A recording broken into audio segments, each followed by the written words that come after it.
Bonjour mes chers élèves, j'espère que vous êtes bien. Comme vous voyez, le temps de confinement est long, mais s'il vous plaît, soyez prudents et gardez toujours le sourire. Et encore, mettez à profit ce temps de confinement pour lire. Vraiment, vous me manquez beaucoup. Aujourd'hui, on doit commencer par un nouveau chapitre dont le titre est la respiration. Comme vous savez, l'homme ne peut vivre sans respirer. Il doit approvisionner en dioxygène des milliards de cellules qui ne sont pas en contact direct avec l'air. Donc, l'appareil respiratoire assure la circulation de l'air ainsi que les échanges gazeux pulmonaires. Dans ces deux activités, on doit indiquer les différentes parties de l'appareil respiratoire de l'homme et on doit identifier ou bien citer les deux mouvements respiratoires.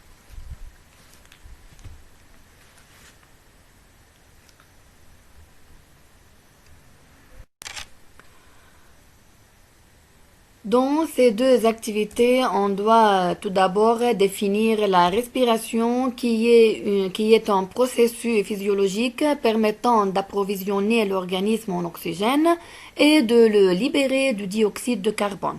La respiration est formée de deux mouvements respiratoires comme indiquent les deux illustrations suivantes. Donc, les poumons sont reliés à la cage thoracique et au diaphragme par deux enveloppes qui les rendent dépendants des mouvements des côtes et du diaphragme. Les poumons, comme vous voyez, ne possèdent pas de muscles. La contraction et le relâchement des muscles de la cage thoracique et du diaphragme permettent à la cage thoracique de changer de volume. Ces mouvements de la cage thoracique sont appelés mouvements respiratoires. Ils sont donc responsables du gonflement et du dégonflement des poumons. Chaque mouvement respiratoire comprend une inspiration suivie d'une expiration.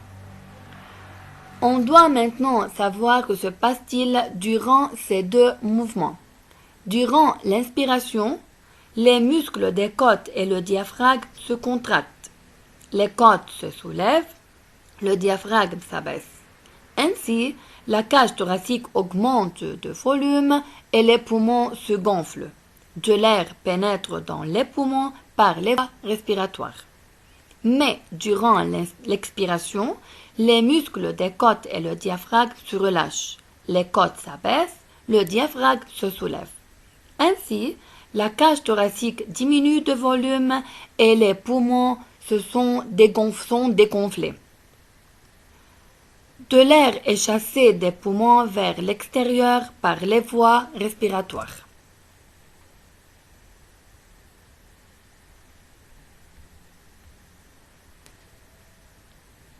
Maintenant, on doit indiquer les différentes parties de l'appareil respiratoire.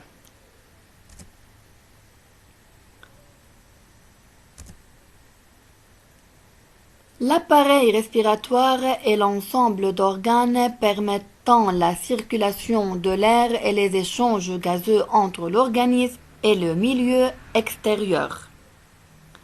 Donc, l'appareil respiratoire comprend les voies respiratoires qui sont les fosses nasales, le pharynx, le larynx et la trachée artère.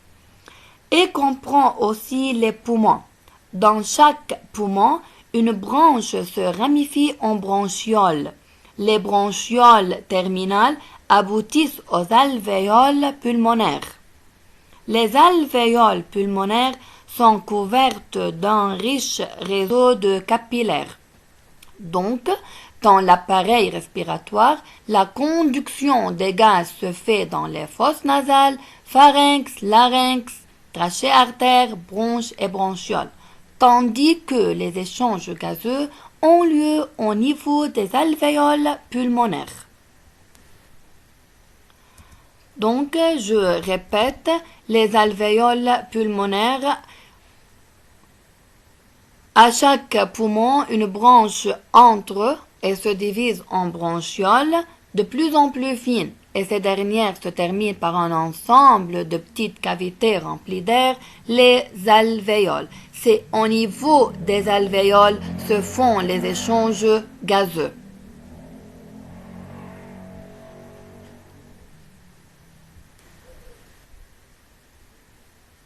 On doit savoir pourquoi au niveau des alvéoles se font les échanges gazeux entre l'organisme et le milieu extérieur.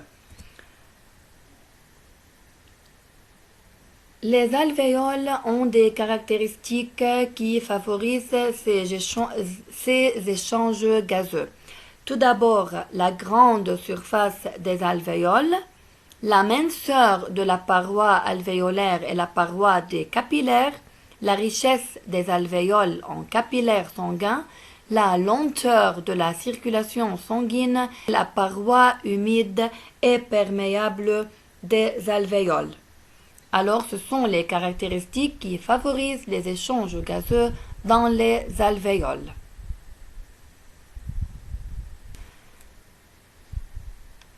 S'il vous plaît, mes élèves, dans ces deux activités, vous devez recopier tout d'abord le cours sur le cahier et retenir tout ce qui concerne l'appareil respiratoire et les caractéristiques des alvéoles. Merci pour votre